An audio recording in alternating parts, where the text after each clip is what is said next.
Qui sont ces familles? D'où viennent-ils? Bon, dans notre reportage, Henrik, lui, est albanais. Indonésia vient de Roumanie. C'est une famille rome. Enfin, l'Europe de l'Est est quand même au sens large. Hein, et les Balkans sont beaucoup représentés. Alors là, on a effectivement un reflet des situations géopolitiques des migrations. Ouais. Hein. D'ailleurs, c'est une vraie problématique pour les enseignants que d'être parfois au fait de ces familles qui arrivent avec la capacité de s'adapter pour les professeurs des écoles, par exemple, hein, d'avoir pendant 2 ou 3 mois un enfant qui va ensuite disparaître.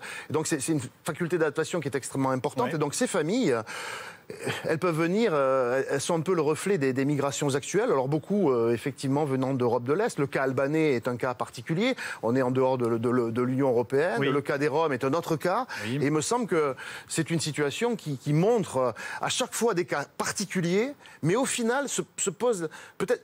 Et ça, c'est aussi la vertu de l'enseignant, que de ne pas véritablement aller au fond du questionnement, de savoir pourquoi est-ce qu'on migre? Pourquoi on pourrait d'ailleurs, quand on voit votre reportage, se poser la question, mais pourquoi ces gens restent-ils en France? Je vous la pose la question, vous avez un avis visiblement.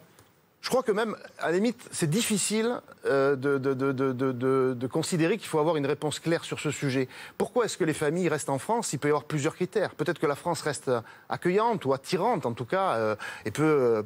avoir une image qui fait que des familles qui sont dans la rue ou qui dorment dans des parcs vont, et on le voit dans votre reportage, petit à petit peut-être trouver un avenir meilleur et finalement à travers ces enfants c'est un lien qui se crée puisqu'ils passent par l'école et peut-être qu'un jour ils auront une situation et peut-être que cette famille en situation illégale va peut-être trouver sa place en France malgré tout, mais peut-être qu'elle repartira. Hein, et il me semble que poser la question du pourquoi de la migration est souvent problématique parce que c'est le fait d'un faisceau de questionnements. C'est peut-être lié à l'histoire familiale propre, c'est peut-être lié à ce qu'on imagine quand on est rome ou quand on est albanais. Oui. Et tout ça est souvent problématique parce qu'il n'y a pas une seule cause, il y a des causes multiples. En fait, vous nous expliquez depuis le début de cet entretien que l'école est un refuge, dans tous les sens du terme. Je suis tout à fait d'accord avec vous.